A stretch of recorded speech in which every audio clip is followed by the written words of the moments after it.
मेरे यारो, एक बात तुम याद रखना, आचरण की शुद्धि उसी की होगी जो सत्संग की धारा में झुकना सीखेगा।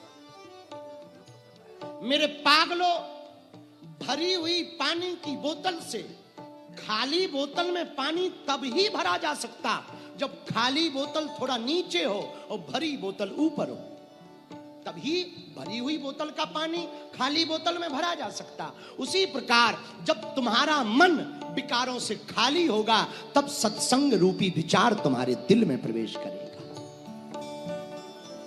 इसलिए मेरे पागलों, हनुमान जी का भजन तब सार्थक जब आप विचारों से शुद्ध होंगे। पर विचारों से शुद्ध हुए तो गोस्वामी जी हनुमान चालीसा में लिखते, जहां हम लोग कल थे, जन्म जन्म गाइए,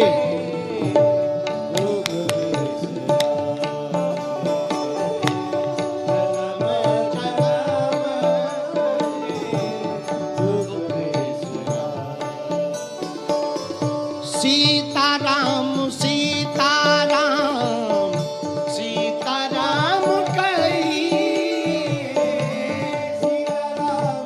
हरि बोल, सीताराम कहिए, जाहि विधि राखे राम ताहि विधि रहिए, जाहि विधि राखे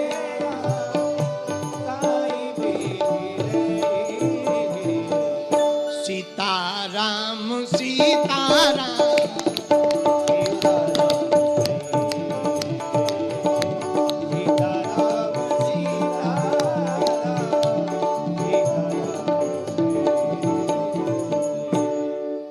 आचरण की शुद्धि पर खाली होना बहुत जरूरी है, तभी हनुमान जी का भजन काम करेगा।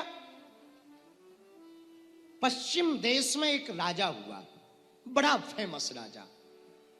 वो एक गुरु के पास गया, वो गुरु था, उसका नाम था झैन, रिंझाई के नाम से, बड़ी प्रसिद्ध कथा है, बहुत प्यारी कथा है। रिंझाई नाम का एक फकीर हुआ। राजा को पता लगा कि रिंझाई बहुत पहुंचा हुआ महात्मा है, तो राजा रिंझाई को मिलने गया, आशीर्वाद लेने गया। तो राजा ने जाकर प्रणाम किया। राजा तो राजा की तरह गया, बड़ी शाही सवारी, बड़े बड़े घोड़े, बड़ी बड़ी सवारियां, खूब लाव लश्कर और बड़े बड़े मंत्री साथ में। राजा खड़ा हुआ तो रिंझाई ने कुछ नहीं कहा। रिंझाई देखकर थोड़ा मुस्कुराया, फिर अपने काम में लग गया। तो राजा को बड़ा आश्चर्य हुआ कि मैं इतना बड़ा राजा और ये गुरु मेरा स्वागत भी नहीं कर रहा, पर कोई बात नहीं, गुरु है। तो राजा बैठ गया और उसने कहा कि मैंने बहुत गुरुओं से ज्ञान लिया, मैं आपसे भी कुछ ज्ञान लेना चाहता हूं, आप मुझे ज्ञान दो। तो फकीर रिंझाई ने कहा कि आप बुरा ना मानो तो मैं आपको चाय पिलाऊं। राजा ने कहा हाँ हाँ पिलाओ। तो रिंझाई ने चाय बनाई और चाय की प्याली कप को रखा और राजा के सामने धीमे धीमे चाय कप में डालने लगा। धीमे धीमे कप भरता गया, भरता गया, भरता गया।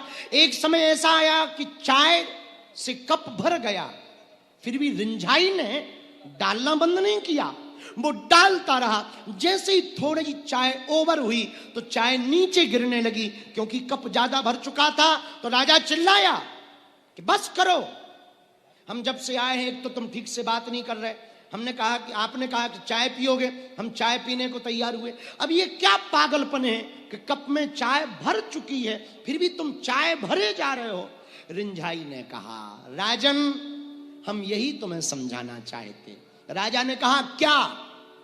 फकीर रिंझाई ने कहा राजा, तुम भी अभी अहंकार से, काम से, क्रोध से भरे हुए हो, मेरी बातें तुम्हारे दिल में बैठ नहीं पाएंगी, ओवरफ्लो हो जाएंगी। पहले तू खाली होकर आ, तभी भरी जा सकती है। उसी प्रकार कथा में आने वाले श्रोताओं, तुम अपने मन को खाली करके बैठना। यदि तुम भर कर बैठोगे, ज्ञानी बनकर बैठोगे, समझदार बनकर बैठोगे, तो तुम्हें हमारी बात बहुत अच्छी नहीं लगेगी, और हो सकता बिल्कुल अच्छी ना लगे, और हो सकता तुम्हें लगे कि ये क्या बकवास कर रहा है। इसलिए तुम कथा में जब भी बैठना, बहुत प्रेम पूर्वक बैठना और खाली होकर बैठना।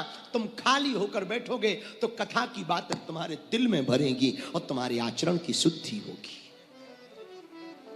मन को खाली करके बैठो, प्रभु के दर पर एकदम खाली होकर बैठो।